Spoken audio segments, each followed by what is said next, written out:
કલમને, પકડો કલમને કોઈ પડે એમ પણ બને, પકડો કલમ ને કોઈ પડે એમ પણ બને, આ હાથ આખે આખો પડે એમ પણ બને.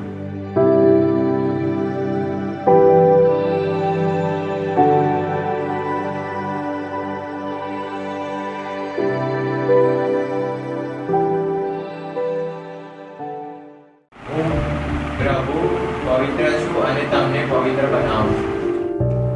બરાબર, પણ આપણે થોડા ઘણું જાણીએ તો આને આગળ પાછળ થોડો રેફરન્સ લઈએ તો આપણને ખબર પડે કે આ શું ઘટના છે, ક્યાંથી કેવી રીતે આવે છે. નંબર 2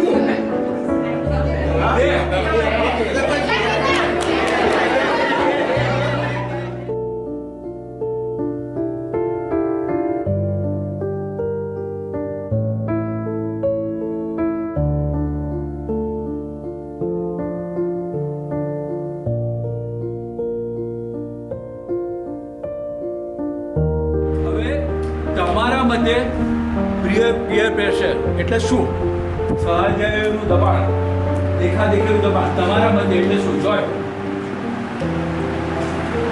એક્સપેક્ટેશન કે ભાઈ બધા આ માગે છે ને આ જ મારે જોઈએ, બરાબર છે? અને આખા ગ્રુપનું પણ એક્સપેક્ટેશન હોય કે આ આપણા ગ્રુપમાં આવી જાય એવું. આ કોઈ રમત રમતો જ નથી, બરાબર છે?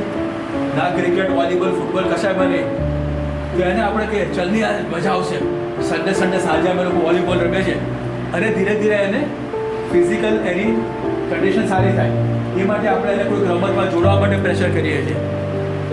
It's a positive period pressure, કારણ કે રમત ગમત પણ જીવનનો એક ભાગ છે.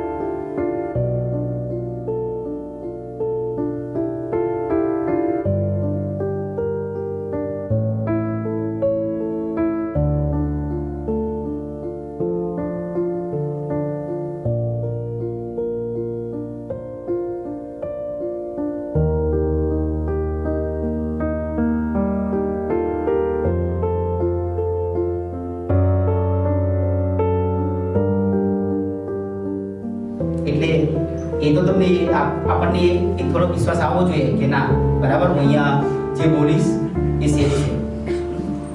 યસ, નિશ્ચિત માનજો, હવે ક્યારેય એવું નથી માનવાના કે આ તમારો પ્રોબ્લેમ છે એટલે આ કન્ફ્યુઝન છે. મેં કહ્યું કે ફર્ધર આ રૂમમાંથી બહાર નીકળ્યા પછી આપણે કોઈ વ્યક્તિ એક બીજી વ્યક્તિને આ વિશે પૂછશે પણ નહીં અને જણાવશે પણ નહીં. પણ મને પેટમાં દુખી જાય જ્યાં સુધી તમે એમ નહીં કહો ત્યાં સુધી તમને ગોળી નહીં પડે. પેલા એવું લાગે કે આ એક વખત સુધી કઈ વાંધો નથી, પણ પછી તમને એની જે આદત લાગે ને આદતમાં તમને ખબર પડતી નથી. અને જે એક રીતે કહેવાય છે તો મોસ્ટલી જે રેપ કેસીસ થાય છે ને એની અંદરનું પણ કારણ આ જ હોય છે, પોતાની અંદરની જે હવસ, ગુજરાતીમાં એ જ કહેવાય છે કે હવસ, તમે વિડીયો જોઈને જે તમારા માઇન્ડની અંદર આવેલી હોય છે એ જ વસ્તુ તમને બહાર આવે છે ને બહાર તમને એ જ દેખાય છે. અને જ્યારે પણ કોઈ પાત્ર તમને એકલું દેખાય ત્યારે આ જ વસ્તુ એક સામથી બહાર આવી.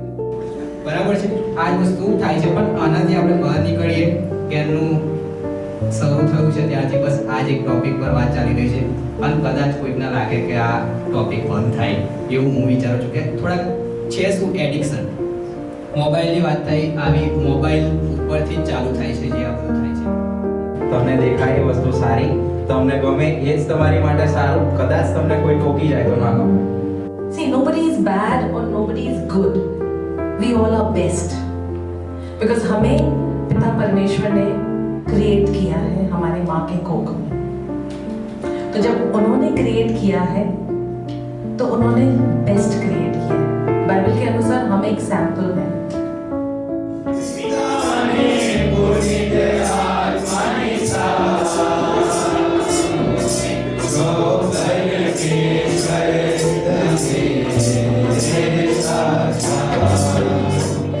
બધા વંશજો જીવનભર પાલન કરો જેથી તમે દીર્ઘાયુ ભોગવો. ઈસુ તો સદા સર્વદા હયાત છે. એટલે તેમનું પુરોહિત પદ શાશ્વત છે. સૌથી પહેલી આજ્ઞા આ છે, હે ઇઝરાયલ સાંભળ. સ્વામી અંતર્યામી હરે